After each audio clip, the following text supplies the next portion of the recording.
ನೋಡಿ ಇಲ್ಲಿ ಇದು ಏನಂದ್ರೆ ಗಾಳಿಗೆ ಮೇಲ್ಮುಖ ಒತ್ತಡ ಇದೆ ಅಂತೇಳಿ ನಮ್ಗೆ ಗೊತ್ತಾಗ್ತದೆ ಅಲ್ವಾ. ನೀರಿದೆ, ಲೋಟ ಇದೆ. ಈಗ ಈ ಪೂರ್ತಿ ಏನಾಗಿದೆ, ಕವರ್ ಆಗಿದೆ ಅಲ್ವಾ. ನೋಡಿ ಅಲ್ವಾ, ಏನ್ ಬೇಗ ಬೀಳ್ತೇವೆ, ಎಲ್ಲಿ ಬೀಳ್ತಾ ಇದೆ, ನೀರು ಬಿಡ್ಬೇಕಾಗಿತ್ತಲ್ಲ ಇವಾಗ. ತೂತೆ ಅಂತ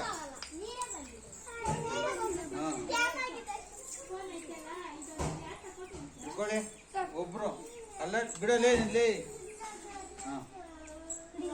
ತೋರ್ಸೋ ದೂರ.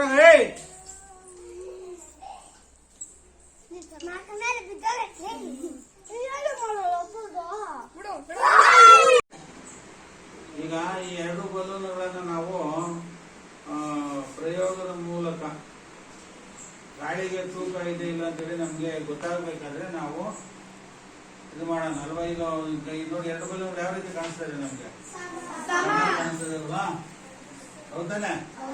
ಈಗ ಇದರಲ್ಲಿ ಒಂದು ಬಲೂನ್ ಅನ್ನ ನಾವು ಗಾಳಿ ತೆಗೋಣ ಅಲ್ವಾ. ಏನಾಯ್ತು ನೋಡಿ,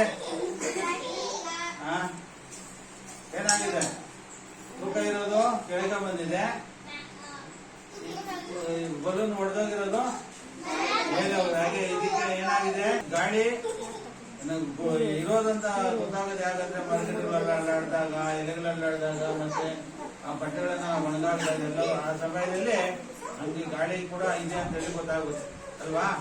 ಈ ಪ್ರಯೋಗದಿಂದ ನಿಮ್ಗೆ ಏನ್ ಅರ್ಥ ಆಯ್ತು, ಗಾಳಿಗೆ ತೂಕ ಇದೆ, ಗಾಳಿ ಕೂಡ ತೂಕ ಇದೆ ಅಂತ ಹೇಳಿ ಗೊತ್ತಾಗ್ತದೆ ಅಲ್ವಾ.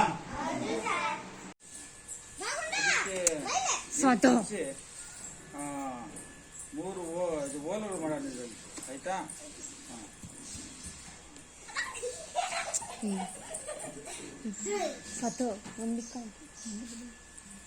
ಓಲೆ ಮಾಡೋದಾಯ್ತು.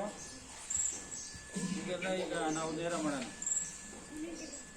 ಈಗ ನೋಡಿ ಓಲ್ ಮಾಡಿದ್ದೀವಿ ಅಲ್ವಾ. ವಾಟರ್ ತುಂಬ ಏನಿದೆ, ನೀರಿದೆ, ಹೌದಾ ಇಲ್ವಾ. ನೋಡಿ ಈಗ ಅಲ್ವಾ, ಈ ಪ್ರೆಸ್ ಮಾಡಿದ್ರೆ ನೀರು ಬರುತ್ತೆ, ಇಲ್ಲದೆ ಬರಲ್ಲ ಅಲ್ವಾ.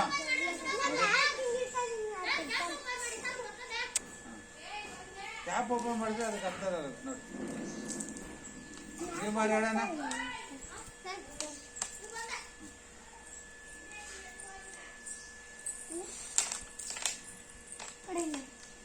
ಬಾಟ್ಲಿ ಮೇಲೆ ಏನ್ ಮಾಡಿದ್ವಿ ನಾವು, ಬಲ ಪ್ರಯೋಗ ಮಾಡಿದ್ವಿ ಅಲ್ವಾ.